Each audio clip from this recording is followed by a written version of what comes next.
Today, I thought I'd talk about white pain, because we know a lot and hear a lot about black pain. So what is white pain? And it's a sensitive topic, we know. Whiteness is something that's very easily offended. Whiteness is very vulnerable to being hurt. It's that intense disappointment when the foam on your cappuccino is cream and not milk. When you take a wheelie bin out in the morning and you come back after work and it's still full because the rubbish truck hasn't been there. But those are actually, I mean, that's unfair. Those are actually middle class traumas. Those are not white traumas. They're not inherently connected to whiteness. But there is an issue. It's almost mystical in its connection, its close association with whiteness. Its relationship is so intense to whiteness that the sub-editor of the Cape Times told me that on a slow news day, he'll throw the topic into the newspaper just to get the readership up. It can cause anguish in the most stable of white homes, and we've seen that recently, and it can reduce well-intentioned liberals to outraged revolutionaries. Of what do I speak? Of course I speak of pine trees. What is it about alien conifers that gets whiteness so darkly angry? And it's not their existence, it's their absence, or their threatened absence. Is it an uneasy resonance about aliens that have taken root and are now being discarded, rejected for their foreignness, that they don't belong? What is it about Cape Nature's xenophobic anti-conifer stance that upsets us so? Or is it just because we like the shade for our pink skin? Okay, on a more serious note, talking about white pain. The student movement that developed last year on campuses, of which Tarryn and Nathan are part, raised a very important issue. And that issue was, if we're going to talk about black student issues, if we're going to talk about South African issues, if we're going to talk about majority South African issues, then no one wants to hear white voices.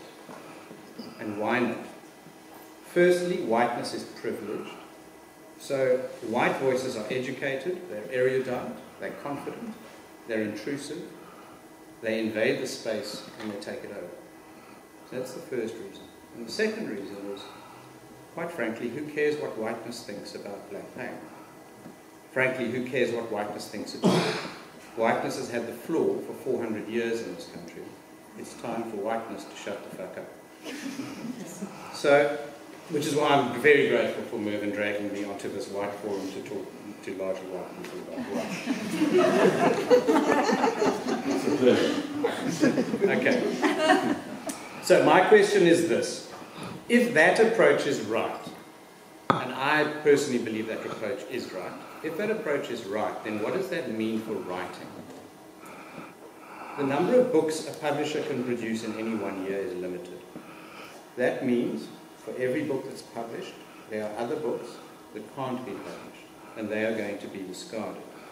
So if the writing in this country is going to reflect the issues that affect the majority of the population, isn't it time for whiteness to shut up? Isn't it time that whiteness stop writing? For the same two reasons. Firstly, whiteness is privileged. So white people, just like we can talk, we can also write. And secondly, who cares what whiteness has got to say? I want to refer you to, I don't know if any of you read it, but it was the most dreadful lament that I've ever read. It appeared in a newspaper 2 weeks ago. It's headed, "A White Writer's Silence. Her transformation must happen off stage." And it's a complaint from a white writer. I have no idea why this newspaper, which is a respected newspaper, published it. Anyway, but they did, and it's a complaint. And she says, "Everyone says my manuscript is so well written." Well, you went to Herschel or Rustenburg or Part-Time Girls or some other privileged school, so of course it's well written. You got your matric. White people can write because you've got a privileged education. So that's hardly an accolade to start with. What's this important book about? Well, it's the writer's personal transformation as a white South African. She says, "I'm not permitted to write about ignorance.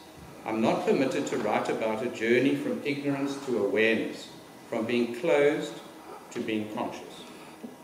Really, we need another book from the stable of privileged whiteness about how they were ignorant of what was going on, and now they know, and it's been an incredibly hard transformation.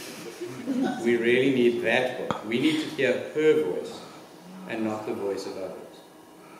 Is it not time for whiteness to stop writing in this country? Is it not time for whiteness to shut the fuck up and let the real voices of this country be heard? Thank you, Andrew. Bookseller put manual milk pythons. The book lounge will only from now on be selling books written by black people. There is a ground. Okay, jokes aside. Response.